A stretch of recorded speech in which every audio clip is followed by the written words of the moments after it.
আপনি কি 2025 সালে ভারতীয় ভিসার জন্য আবেদন করতে চান? তাহলে এই ভিডিওটি আপনার জন্য খুব গুরুত্বপূর্ণ। আজকে আমরা জানাবো নতুন ভিসা স্লট কবে খুলছে, কিভাবে আবেদন করবেন আর কোন কোন কাগজপত্র লাগবে। বিস্তারিত আমাদের এই ভিডিওতে আলোচনা করা হবে। যদি আপনাদের এই ভিডিওগুলো ভালো থাকে তাহলে like, comment, share and subscribe করবেন। পরিবর্তিত ভিসা সম্পর্কে কোনো ভিডিও আপডেট পাওয়ার জন্য আমার চ্যানেলটি অবশ্যই সাবস্ক্রাইব করে রাখবেন। আপনারা দেখতে পাচ্ছেন এটা কিন্তু 2025 সালে 7 জুলাইয়ের নতুন আপডেট স্লট নিয়ে। মুম্বাই কনসুল 2025 সালের জুলাই মাসের 4 তারিখে 19টি স্লট ওপেন করা হয়েছে। হায়দ্রাবাদ কনসুল 2025 সালের জুলাই মাসের 5 তারিখে 12টি স্লট ওপেন করা হয়েছে।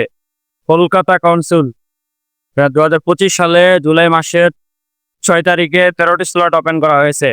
নিউ দিল্লি 2025 সালে জুন মাসের 3 তারিখে 13টি স্লট ওপেন করা হয়েছে। চেন্নাই 2025 জুন মাসের 4 তারিখ 11টি স্লট ওপেন করা হয়েছে। নিউ দিল্লি 2025 জুন মাসের 4 তারিখ 10টি স্লট ওপেন করা হয়েছে। মুম্বাই 2025 সালে জুন মাসে 20টি স্লট ওপেন করা হয়েছে।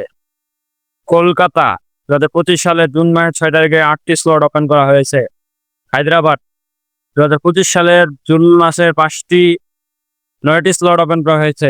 চেন্নাই 2025 সালের জুন মাসের 3 তারিখে 9টি স্লট ওপেন করা হয়। এগুলো তথ্য আমরা ভারতীয় হাই কমিশন ওয়েবসাইট থেকে সংরক্ষণ করেছি। আপনারা বুঝতে পেরেছেন যে কবে কোন স্লট খুলছে। ভিসার নতুন স্লটের জন্য আবেদন করতে যে মৌলিক কাগজপত্র লাগবে: পাসপোর্ট 6 মাস মেয়াদের বেশি বৈধতা সহ মূল পাসপোর্ট সহ এর ফটোকপি। 2 নম্বর ছবি, 2 কপি ছবি, পাসপোর্ট সাইজের ছবি, সাদা ব্যাকগ্রাউন্ড। আবেদন ফর্ম অনলাইন থেকে পূরণ করা ভিসার আবেদন ফর্ম।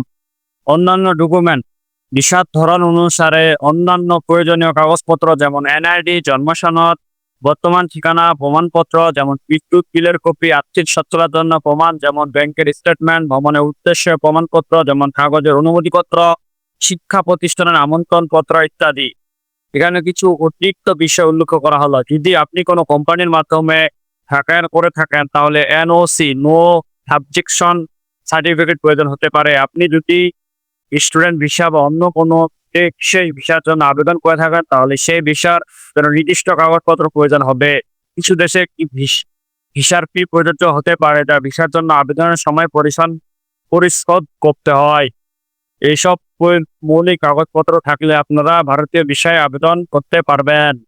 2025 সালের ভারতীয় ট্যুরিস্ট ও মেডিকেল ভিসার নতুন স্লট ধাপে ধাপে চালু হচ্ছে। জুলাই শেষে থেকে শুরু করে ভিসার অ্যাপয়েন্টমেন্টের তারিখ মুক্ত করা হয়েছে। ঢাকায় অবস্থিত ভারতীয় ভিসা আবেদন কেন্দ্র ইএসি, মিরপুর, গুলশান, চট্টগ্রাম এসব ভিসা স্লট ধাপে ধাপে আপডেট করা হচ্ছে। আশা করি আপনারা আমাদের এই ভিডিওর মাধ্যমে বুঝতে পেরেছেন যে তারা জুলাই মাস ধীরে ধীরে মেডিকেল ও ট্যুরিস্ট ভিসার স্লট ওপেন করবে। যদি আপনাদের আমাদের এই ভিডিওগুলো ভালো লেগে থাকে তাহলে আমাদের ছোট্ট চ্যানেলের সাবস্ক্রাইব করে রাখবেন, লাইক, কমেন্ট, শেয়ার করবেন এবং পরিবর্তিত কোনো ভিডিওর আপডেট পাওয়ার জন্য আমাদের চ্যানেলটি অবশ্যই সাবস্ক্রাইব করে রাখবেন।